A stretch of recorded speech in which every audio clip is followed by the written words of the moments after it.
DreAllDay.com. Everybody, the Anna and Dre show is back Hi. on the road.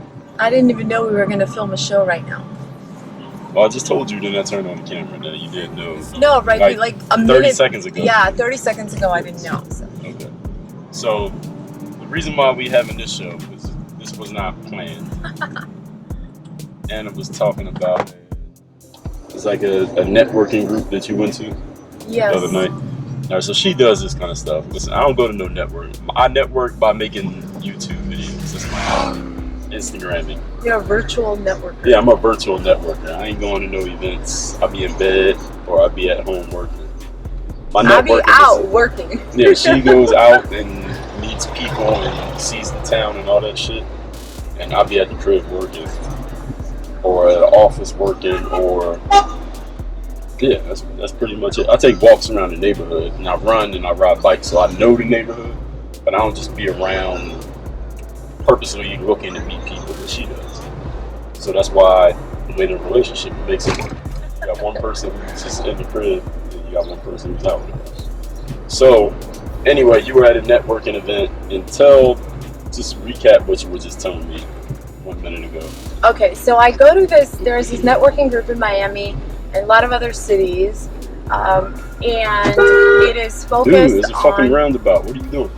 I usually don't beat my horn in the car. I told you about this, right? I don't beat my horn no more because people might be crazy. But well, he kind of stopped in the middle of the road. He stopped in the middle of the roundabout. He obviously doesn't know he's supposed to keep going while they wait. But anyway, sorry. Yeah, so there's this social group that meets frequently in Miami, and the theme of it is it's based on expats. So What's it called?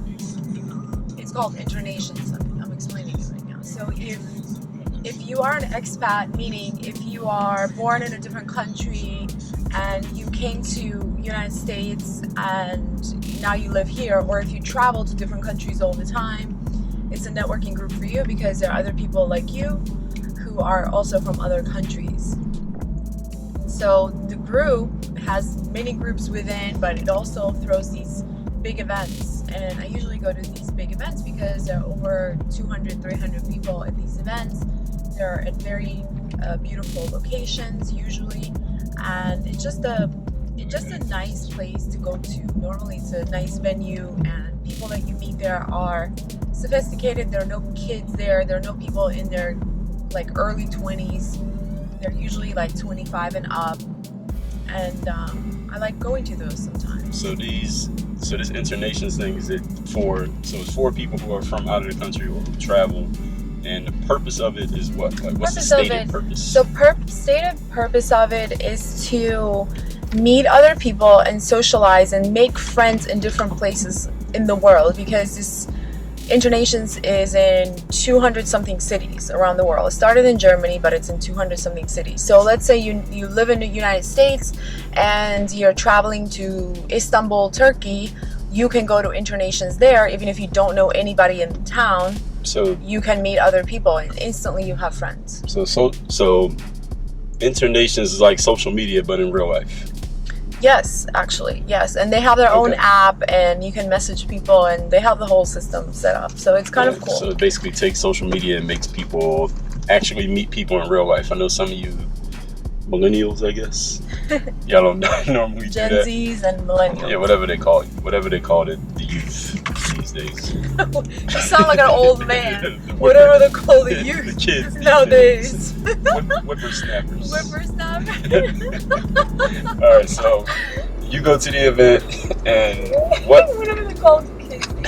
Yeah. So what happened when you went to the event? Because that's what we were talking about before I turned the camera on. So what happens? We were just sharing, what happened last night. Tell them what happened. Usually, it's not usually. Every single time. It's like I'm not even inside the venue yet. I haven't even approached the venue yet. I see heads turning inside the venue while I'm walking up to the venue, and everybody's like a hawk watching me. And is it everyone or everyone? Males or females? I mean, there are a lot more males there, I think, than females. And I kind of like that because I vibe with males better than females. I don't know what it is. It has to be a special kind of female for me to have a good energetic exchange. Other than that, females are just a little bit too. So they you just don't have a fuck with a different lot of energy. bitches. I fuck with good bitches. I don't fuck with regular bitches. Just say that. Okay. So these guys start looking at you when you walk up. And then what happens once you walk up? And I walk in, and I don't. Yesterday, I didn't even walk in. Somebody walked out to greet me. Actually, last 2 times this happened. Maka was with me. My friend was with me when this happened too. Somebody walks out just to greet me, and Ain't they supposed to do? and okay, yeah, but it wasn't done He was in a a worker? no, he was an attendee, but he wasn't done in a spirit of hospitality. It was done in a spirit of I don't know what the spirit He was trying to get at. He was trying to holler at. Yeah, I was trying to holler at me. Or shoot his shot. That's the thing they say. Holler at is old, right? Shoot. He was trying to shoot his shot. That's what they say. Shoot his shot. Yeah, trying to shoot his shot. Maybe it goes in. Maybe it doesn't. He didn't have a shot to shoot. Just put it that way. What does that mean? Why didn't he have a shot to shoot? He didn't shoot nothing. You were there by yourself, right? I'm there by myself. So he sees a woman walking up. Now he was apparently, we don't know. He didn't come out and say this, but he was interested. That's why he came out and says it. Yeah. It's not like he's a host and he just says that. He does that to everybody who No. walks up. He was doing it because he saw a woman he was interested in for whatever reason. And so what did he say? What was the conversation? He didn't say. That's I like the to thing. ask these kind of details. That's the thing. Like if you, and it drives me crazy because I skim over details all the time. Like I don't remember these details, but it happened last night, so I think I do remember. Okay, He came out and said hello or good evening, and he kind of like swayed me in the crowd, like he kind of maneuvered me in, like come on in or something, but he didn't say anything else. Now wait a minute, what did he look like? Let's get more detail. I don't remember what he looked like. How do you not remember? It was just I don't last know. He night. was a white man, like maybe Was he American? maybe in his 40s, but I don't remember Was I he- don't know where he was from. He spoke English, I think. Alright, so He said 2 words. did you have a conversation with him? No, he said 2 words to me, and I said hello, and I walked in. But the point is that he came out, his neck was turning, and he came out from the crowd just to do that. I mean, if you come out to do that, do more. Okay, so what did he Then- look like? Wait, I don't remember We what can't he go looked into like. more the details of this joke. I We really need to don't we need to remember. figure He's out not exactly. the gentleman I want to talk about. Anyway, so Wait, what did he look like? I don't remember. What kind of clothes did he have? I have no clue. What did he do for a living? He was, I didn't speak to him. He was not very non-memorable, so I don't remember. Does he listen to rap music? Oh my God, this is what I go through every time I tell him I went somewhere, I met somebody, he's asking me I want to know detailed details. questions. Yeah, I want to know. I'm like, I'm what? trying to paint the picture in my Like, mind of what no. type of person is he. No, but All do right. you notice, like, I remember how I felt about the whole situation, I don't remember details. Okay, go ahead. So that wasn't what you were talking about. So, yeah, and then I go inside the venue, and first thing I do is I just, crowd was like, there was a lot of people there, so I made my way through the crowd, because a lot of people would avoid the crowd, like they would go on the side. What I usually do is I like cut right through the crowd, because that's how I get to more people. So cut Where through do the you crowd. go? So when you go to an event by yourself, and there's a lot of people there, where do you go? What do you do? What's your angle? What's your strategy? Usually I size up the room. What's that mean? Meaning, like, I look at people and see who's the most interesting person in the room. I usually want to talk to them. Oh, that's like the Dos Equis commercial. Oh, That's interesting. Okay. yeah, like How do you identify that person? it happens. Well, it really happens in milliseconds, because I don't have time to stand there and make assessments. Like, yeah, it happens in milliseconds, and usually is someone that first thing I look for is looks. Like, how do they look? Not like their physical or facial features, but like how they're dressed, how they're presenting themselves, and who they're talking to, and how those people are dressed, and I just get the vibe. So you have so instinctively you try to figure out who's the most. I mean, how do you just interesting? You said. Yeah, When you who's say the interesting, what does most that mean? presentable, like put together, like, I don't know. So you wouldn't have pointed me out of a crowd, because I don't usually dress presentable. I dress like this, like every day. It's not just dress though, it is the energy that person has, and people who he's talking to, energy that those people have. So, but I know in that particular group, everybody's looking to speak to everybody, so there are not a lot of friends there. They're friends that they made friends with each other at that event. Okay, if so anything. So last night, they're, I'm sorry to cut you off. I know people said I'll be cutting you off often. yeah, Okay. fine, go. I'm cutting you off again. And when you cut through the room yesterday, who was the interesting person that you identified? Or did you identify an interesting person? I did see a few people, but I didn't get a chance to get to them yet. And while I was scanning the room and walking through the crowd, then I went to the bar to get myself a drink. And I wasn't even finished ordering the drink when some guy came over and started talking to me already. So Did he pay for the drink? no, I had already gotten my drink at that Did he time. give you the cash? No cash. Yeah, to pay for the drink. No. There was when I was working at Foot Locker once, there was these two girls in there, and this guy came in and he was jokingly like, yo, let me take y'all out. I'll buy you drinks. And the girl was like, just give us the cash. That is so tacky. See, that's the kind of woman I don't want to talk to at all. I don't want to have her in my orbit anywhere. Alright, I'm going to not interrupt you. Finish telling the story. Yeah, so the guy comes over, we start talking. Well, in the middle of the conversation, he did offer me if I wanted another drink, but of course I declined. And you didn't just say, yo, give me the cash. No. Alright. So I was talking to this guy. He's a pilot, and he's a historian. Like, he studied history. So when I told him I was from Georgia, he knew about Georgia, and he mentioned a few things about it. So This guy attractive. he was a semi attractive. 1 to 10. Yeah. I don't know, 7. That's a bailout. 7 is the bailout answer. No, you can't use 7. Why? Because then you can see what people really think. 6 is like, comes down. The 8 is like, Okay, 7. I'm being generous. He was like So he's 6. to me he was like a 5. So why'd you just say 7? I don't know. I'm just trying to be nice about So- the guy. I feel bad that they're rating him like He's not according to here. his looks. Well, if he's a 5, he's a 5. Now, see, you tell people they're a 7 and they really a 5. See, this is where participation trophy. This is why participation trophies happen. Whatever. No. Shit, just like that. No. If he's a 5, he's a fucking 5. All right, but anyway, so the guy's a 5. Well, here's the thing. He's probably a 7 to most girls. To me, he's a 5. Wait, That's okay, all now I we need. gotta unpack that right now. Oh my God. You We said have it. to unpack everything. We do have to unpack everything. But this is how you get. I there. have This is how you higher get there. standards than Wow. a lot of women I know. Wow. Okay.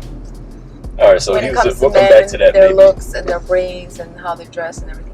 What was his his nationality? Where was he from? He was African American. Oh, so there's a black guy that From was like a 5. San Francisco. Yeah. Oh wow. So Ain't that many black guys walking around like him? I know, and he had a twin brother with him who looked just like him, and I'm like, oh my God.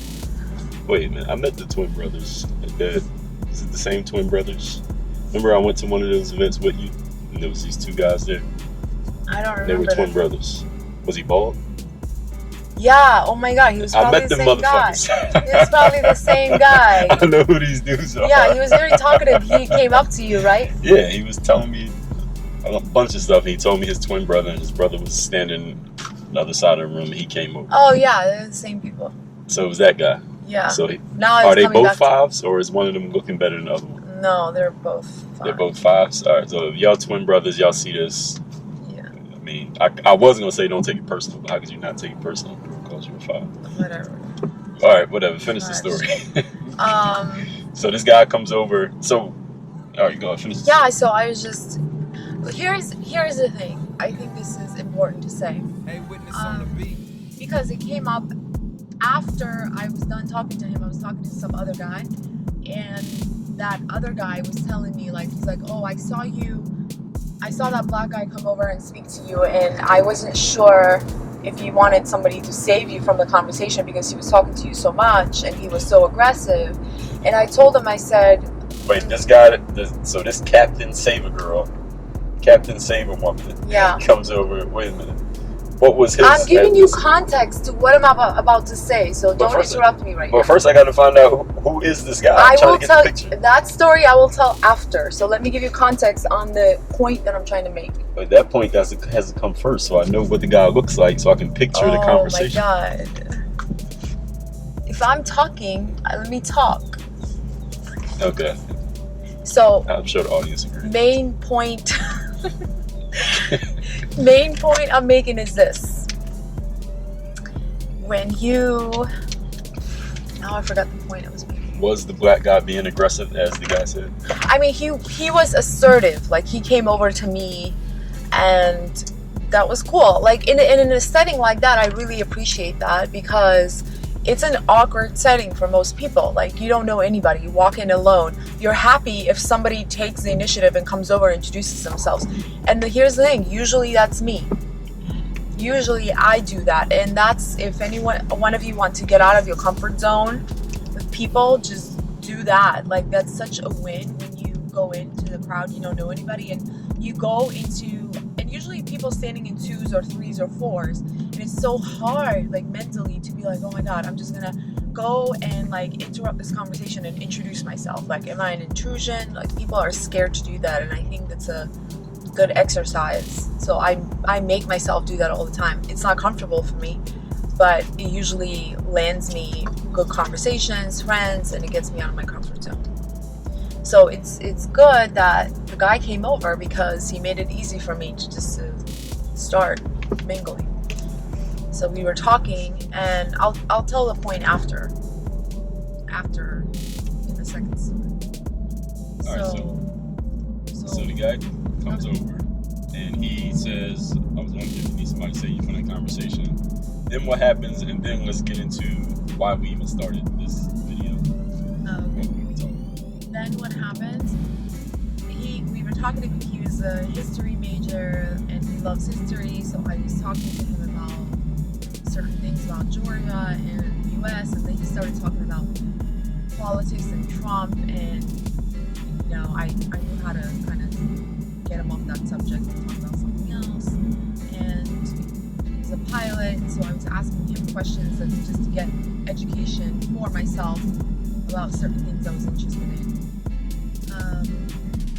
And that was it. And then I told him, I said, okay, I'm gonna go and talk to some other people. And I left him alone.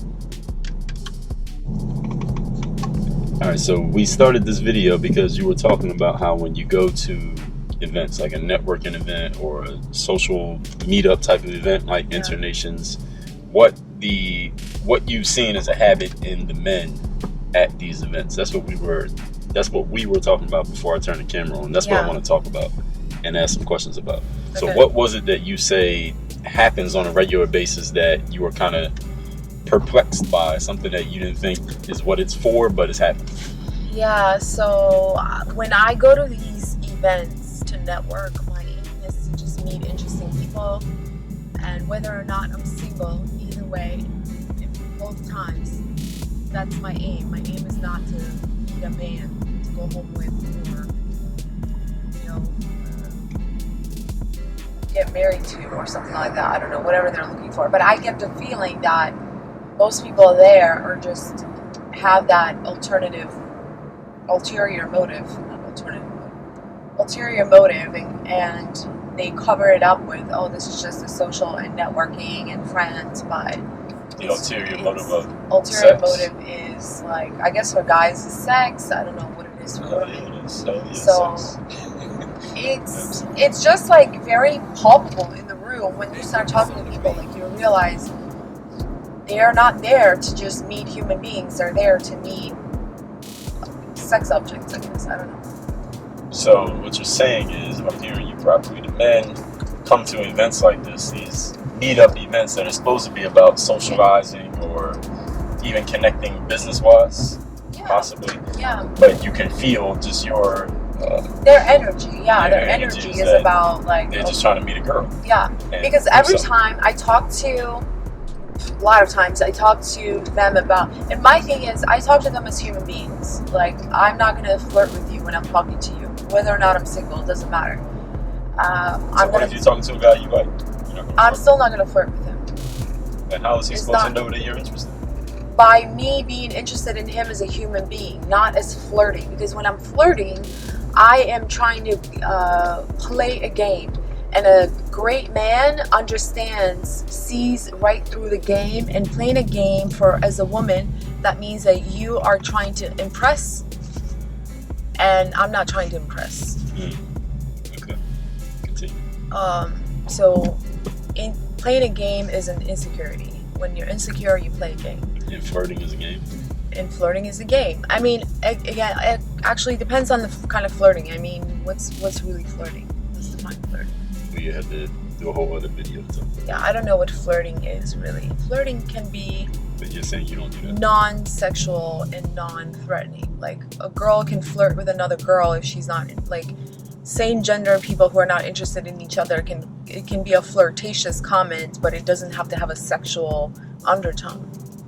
So you go to these events and you find that the men they seem to be really interested in trying to find a girl, and they may be sexually driven by that sexual drive to find a girl is the real reason that they come to the event. But Right. the good reason is socializing, making friends, and shaking hands and smiling. Right, exactly. So let me say this. When I was single, if I went to a networking event, unless it was specifically a business event, I would go to a business event to do business. But if I went to any kind of networking or social type of event, hell yeah, I'm going there to meet some girls. I'm going there to, and if there's a girl that I can take home that night, shit, I hit the fucking jackpot. It's like I won the lottery that day. Yes. That's good. I understand. What I'm not in favor of is if we're in that kind of setting, you're a guy, I'm a girl, and you make me feel that. Like, I don't like feeling that when I go to an event like this, you know? Yes. Don't talk to me, because every time I talk to these guys that I meet out at a networking event or social event, and I talk to them about work or something like a life conversation or something they bring me right back to the personal subjects. Like, don't bring me right back to personal subjects. Like, you're not interested in anything else. Okay. It's obvious. So that I agree with, because it's a skill to. I heard someone say the best sales is hidden.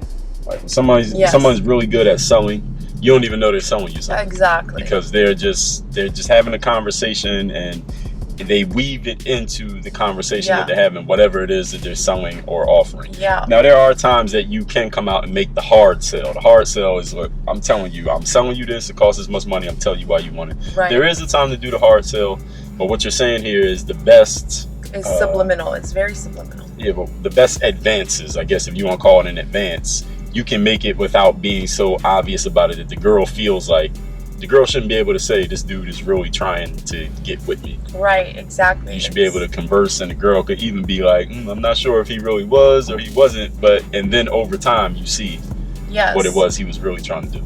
Yes, exactly. Right, and I think skill.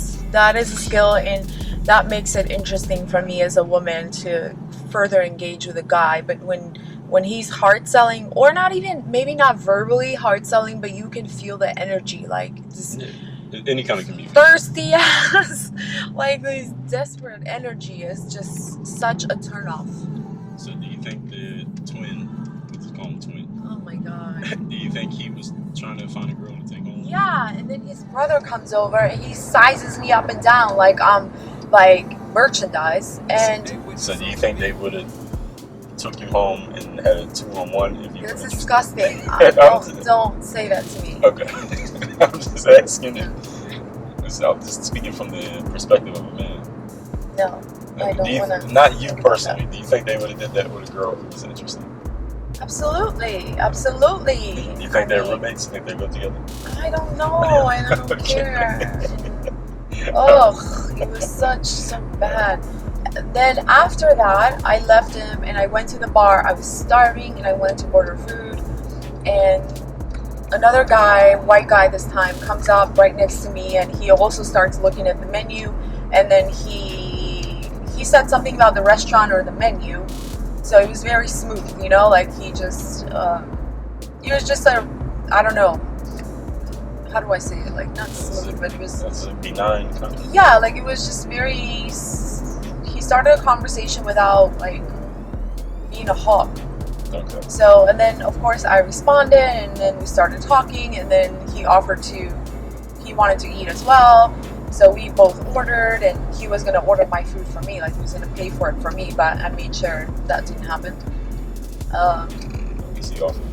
Yeah, no, he expected it. Like, he expected that when I offered, it would be on his tab, but when he was not aware of it, I told the bartender to put it on my tab. Now, if you had been single and looking, would you have let him pay for it? No. Why not? No, because that's the thing. Like, I wasn't there because I didn't know him. Like, I just started a conversation 30 seconds ago, and he's offered to buy me food. I don't think that's fair. Like, that's me, part of me treating him as a human being. Like, so let me ask you a question, dude. Yeah. When you were single, if you went out to a bar or a club and a guy approached you and started talking to you, would you let him pay for your drink or whatever the place was? I have several times, but also knowing that, but I was never attached to that idea. Like, oh, if you buy me a drink, I'm gonna have to sit here and talk to you. Yeah. I did it when I knew that was not the expectation. If I knew you're buying me a drink because you expect me to stay with you and talk to you, I would decline. But if I had a sense that you would be okay if I walked away, then I might have let you. I had a few guys actually, a few times. I remember I was at the bar with my girlfriends, popping champagne. Like, we had like 4 champagne bottles that night, and the guy was sitting like close to us the entire time, never talked to any of us, and at the end he came over and he just paid for our tab and he left, and he didn't really expect anything. I mean, he was a regular there, like we kind of knew of each other a few times that we had seen each other, but nothing else came off of it, and I let him do it. It was fine. So when you go to these kind of events, and the men are, let's say you're advising a man, a single man who goes to an Internations event or any kind of social meetup event, he's single, he would be happy to meet a fine, lovely woman that could be his wife, or that could be his girlfriend, or that he can date for a few weeks, or he can just fuck that night. Yeah. How does he approach that evening? Knowing that that's possible, he would do it, but he also doesn't want to put off a woman who's thinking the way that you're thinking. Like, I don't want to do it all in my face, and I can just smell that he's trying to get some ass. Yeah, I think. What do you tell that man? I think the most important thing is to feed off the energy of the woman. Like, you have to. Your first approach and first conversation should be talking to her as she is another person, not just a woman. No, not flirtatious. But if you get, some women, I mean, there's some women out there who give you the vibe like they want to go home with you that night. And if they give you that vibe, go for it, and there are a lot of women like that. So if you gotta lay up, make the lay up. Yeah, but absolutely. But if you meet me, like, you don't get that vibe. And if you are not aware enough to sense how I am, you're gonna turn me off. You're gonna turn a woman like me off because you're too desperate, and you're playing it the wrong way. Like, you're not gonna win. So you have to. The first thing is to know what the woman is about. Like, why is she there? What kind of conversation is she aiming for? What's her energy like? And you have to match her energy. If her energy is like, I want to F tonight, then do it. But if her conversation is, I want to talk about work or history or whatever it is, talk to her about whatever she's interested in. Good. And then you're going to know how to move and when to make a move, if ever. But if you don't find any commonalities with her, and if you don't treat her like a human being in the beginning, and you go to flirtatious or hit on her right away, it's not going to happen. Like, you're going to turn a lot of girls off. So understand what she's there for and what she wants to talk about. So become interesting before she's interested in you. would you say that women who are, I guess we would say higher quality or higher caliber women, all would generally fall into that category, what you're describing? I would say so. Yeah, I would say so. Higher caliber of women do not have a drought period where, like, oh, they just want to have a sex partner for the night and they go to an internations event to find one. Okay, so they find there's other ways. They don't need to find them. They have them on a speed dial. So I'm not going to be out there in a networking event looking to get laid. If I want to get laid, I would have done it by now. I never want to get laid, but I can. So that doesn't happen to a quality woman, okay? Let's just say that. Okay, so a quality woman, anytime she wants some dick, she already has something that she can call and it's guaranteed. Yes, she's not in the streets looking for one. So if she's in the streets looking for a man, usually there is a bigger purpose than just getting laid. Well, okay. I think we can end it right there on that point right there. You have anything else to add? I guess, well, yeah, one point. When I was talking to the second guy who's a lawyer, he was telling me, this is the point I wanted to make earlier. He was like, oh, I saw that black guy talking to you, and I did see him too with the corner of my eye. Like he was looking at my way when I was talking to the first guy. So he said, oh, I wasn't sure, if you needed to be saved from that conversation because he was so aggressive, and he was talking to you so much. And I told him, I said, oh, well, thank you. I said, but one thing about me is that I don't let people waste my time. So I said, even in that conversation, I actually found some interesting bits where I asked him some questions and I got some answers that I was interested in. So I wouldn't let anybody waste my time. And if I felt like it was a waste of time, I would have cut it myself. And that's the truth. Like, you cannot feel, like a lot of people feel like, oh, they're stuck in the conversation, they can't get out of it, somebody's talking too much. And you have to be able to end the conversation. You have to know how to end the conversation. And before you end the conversation, like, you are able to ask, if you're able to ask good questions, there's always something to take away from the conversation, usually with people. So that's what I did with that pilot guy. I wasn't interested in speaking with him for much longer, but Pilot was the guy who came over to yes. the lawyer. Yeah. Okay. And the black guy, so when you were having this conversation with the black guy, what was he talking about? He was talking about history and how he has the conversations he has with his people that he meets about history and the debates that he has. He likes to debate, and then that was the most interesting part. I was talking to him about, how he knows about Georgia and stuff like that. So, can we do a brief role play about how you would end a conversation with the guy who keeps talking and he's trying to trap you in the conversation? He won't leave you alone because he's interested, but he just don't have his game in the right space. Yeah. And you want to end it, but he's not trying to end it. How do you actually do that? Can we role play how you would do that? You can role play that, but you really can't because it depends on where you are, why are you there, what's the context. So last night, what I did is I said, we're here to meet other people. We can't be talking to each other the whole time. So I said, I'm not going to keep you much longer. I said, I want you to talk to other people as well, and I ended it that way. Did he ask you for your phone number, email? Yeah. What did he say? He asked me for my card, and I gave him my card. Did he talk?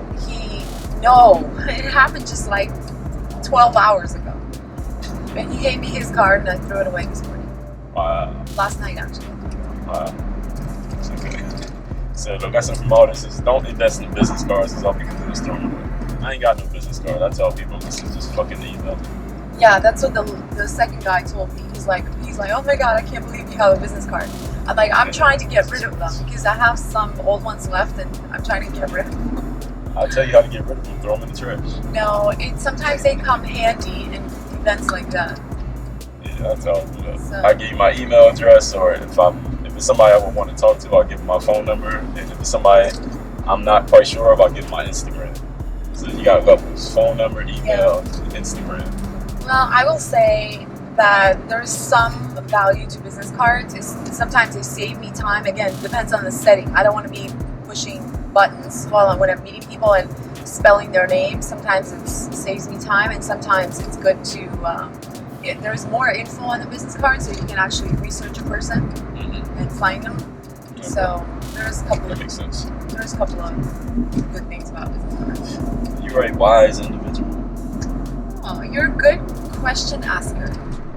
Even when I'm interrupting you to ask the question. Yeah, you have to interrupt sometimes because I'll go on a tangent Yeah, well, or sway away from the subject, so you bring me back. So it's good. this is useful. I think this is useful information for, I think, number one, for women who are trying to get their own game up and kind of figure out how they're going to conduct themselves out in the world, especially when they got men coming to them, because women have men come to them. And for the most part, the man goes to the woman. In any, no matter what kind of woman it is or what kind of man. And for men out there, when they go to events, what you said is talk to them as a person. So I never thought of that angle of things before I heard you saying it. I never heard anybody say it that way before we met. Right. That is the biggest weapon. Like, that is such a weapon. Not a weapon. Like, I would say, like, weapon or this is like the best trick you can use to really make, like, quality connections. And you can leave them afterwards wherever you want them to go, but that's the best way to meet people. And when you're a guy, if you're a guy, one thing I also noticed, like, stop complimenting women on their looks. Like, I know I'm beautiful. You don't need to tell me 3 times, oh, you're so beautiful, you're so beautiful. If a woman is beautiful, she's heard that since she was little, probably. Like, everybody tells her that. So you're not special when you're telling me that. And, So it's going in one ear and out the other. I mean, some women will be, women like compliments. People like compliments. I get that.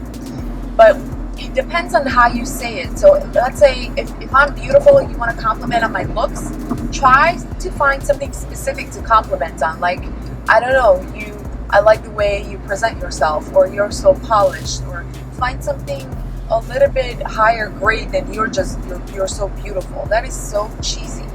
Like, give me specifics. If you're giving me a compliment, give me a quality compliment. That's not a quality compliment to give. So what about, I like the size of your breasts? Yeah, if you get the vibe from me, like, we're about to go and do it. But no, not in the Okay. size of breasts. And it was another thing there with gentlemen. For me, I never thought of it when I was single, I never thought of it of talk to the woman like a person, but I would talk to a woman like, it's kind of like you just said. You said that sometimes dudes approach her, they're like thirsty, and you can feel that they're thirsty. Yeah. I made a video about this. It's on my YouTube channel. It's on my main page. It's called How to Get All the Ass You Want in Life and Stay Focused. And if I had to give a man like a 5-second answer to how to talk to a woman who you may be really, really interested in, she might be like the baddest chick you've ever seen in your life, but not be thirsty, is you just gotta get yourself some more ass. Get more pussy in your life. What do you mean? What do I mean? See, when a man, and any man who's watching this, who has I get done it. this will understand. Like, I get if it. you've gotten a lot of pussy in your life, Yeah, I get it. then when you talk to a really attractive woman, you're not like have a hard on just because you're standing 5 feet away from her, Right. and you're not thirsty to like get her to do whatever it is you want her to do because you've been through it already. It's kind of like in sports when somebody scores a touchdown in football, the announcers will say, "Act like you've done it before," Right. or "Act like you want to do it again." Yes. So yes. you don't have to it's not a big deal just because you're talking to this woman who's attractive. But if you get her, it's cool because you're used to getting them. Right. And if you don't get them, it's cool because there's another one around the corner and you can get her. Right. So the 5-second response is just get yourself some more ass and like get more pussy. And then when you talk to a woman who's really attractive, it's not a thing. You're not looking at it you're like, you're on the edge, like. Exactly. Yeah. It's not a big deal. Yeah. Because if you get her, if you don't get her, if she's married, if her husband is right behind her, it doesn't matter. Right? Yeah. It's all the same situation, but I'm gonna meet another chick as soon as I leave you. That's the advice I would give to a gentleman who wants to develop the skill of talking to women like people. Well, one thing I will say, I have met guys who have gotten a lot of, I don't like that word. Yeah. They've gotten a lot of it, And they still but they're still not confident to talk to a quality woman because when they get the quantity, they don't usually get the quality. When they go from one to another and another, and they're just looking to have sex and get their score, get their scoreboard up, they're not looking for quality. And when the quality comes around, their knees are still shaky.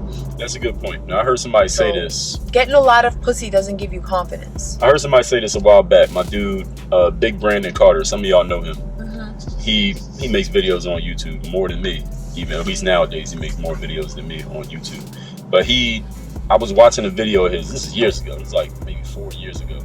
He was doing a Q&A, and some dude was asking him about getting girls because they were asking about girls, and he was like, he said that he was talking about quality versus quantity. And he's like, yeah, you could. I mean, every dude thinks like before you start getting ass, you start thinking like, yeah, I want to fuck as many girls as possible because that's like the macho thing that makes you look like the guy amongst dudes, because that's what dudes brag about, is how many girls they get. Right. At least and when we're kids, teenagers, we brag about how many girls we get. Right. But one of the things that he was saying, I remember him saying in this answer, is that you still want to get the quality of girl.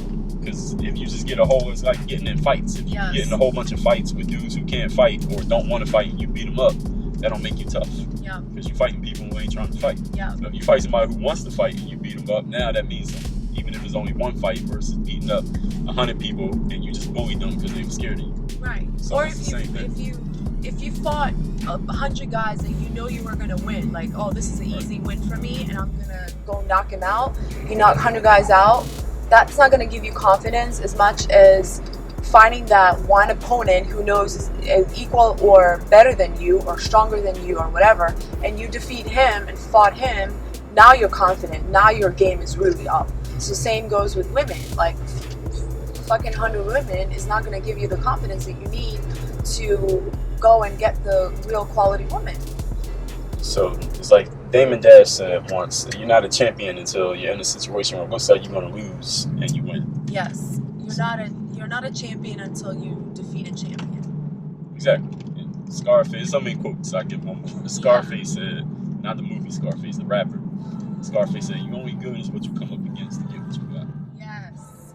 So, 100%. 100%. So for gentlemen, I still think it's quality and quantity, because I've even talked about this in my podcast. If you're really good at something, not necessarily I'm talking about getting ass, but anything in life, you want to do it as much as you can. You want to maximize your ability and do everything you can to squeeze all the juice out of that orange, like Kobe Bryant said. Yeah. So yes, you do want to get high quality women, but you also, maximize your opportunity. I ain't gonna tell no man to get less ass, and you can't convince no man to get less ass. If he wants to get it, he's gonna get it. Especially if you're in a situation where it's available to you and you can, if you wanted to. And gentlemen, any of you gentlemen been in any position in life where it was available to you and you could and you did it, then hey, do what you gotta do. Get the experience, because you can learn anything from anybody, any experience, but eventually if you're gonna settle down and calm down, you're gonna need the quality, because you ain't gonna be satisfied with just another checkbox on the quantity list. Best way for me to say it, for lack of a better phrase. Anything else you want to add to this? No, that's it. Alright, so that's that. Anna needs to start her own channel. I'll give you the topics. I'm better when somebody's asking me questions, but if I have to sit down and formulate the stuff what I'm going to talk about, my brain goes into overdrive. I'll write down the topics, and then I'll ask you, we'll do it just like this, but then we'll just put it on AnnaAllDay.com. Okay. Alright, so that's that, everybody. Work on your game. Work on your game. All your game.